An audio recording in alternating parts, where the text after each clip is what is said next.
elle s'estompe si l'on s'approche, elle s'effiloche, on lui sourit.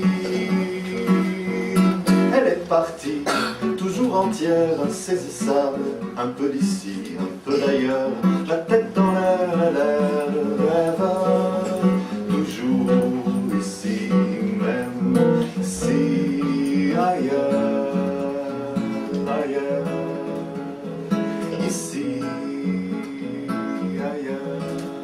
Je l'avais aperçue sur une plage. Elle était assise sur les rochers, les pieds dans le vide, et ses longs cheveux blancs dans le vent. Elle semblait parler à la mer et détricoter un grand châle blanc. C'était comme si elle se vidait.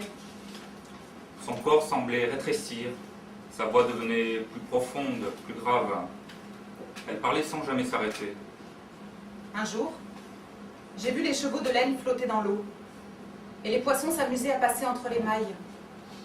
À sa place, sur le rocher, j'ai trouvé un cahier. Sur la dernière page, le nom d'un village. J'y suis allée. C'est là qu'ils m'ont raconté son histoire. Enfin, leur histoire. Il l'avait trouvée dans le grand champ près de la rivière. Elle s'était installée sur un petit siège pliant sorti d'on ne sait où, un sac qui avait beaucoup voyagé posé à ses pieds. Elle tricotait une sorte de grand châle blanc en mailles très larges.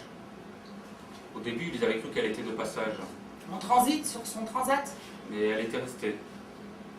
Il l'avait appelée Alphonsine, sans trop savoir pourquoi. Pas plus qu'il ne savait pourquoi elle les avait choisis. Elle était là. Toujours au même endroit. Personne n'avait jamais entendu le son de sa voix. Il venait la voir, lui parler.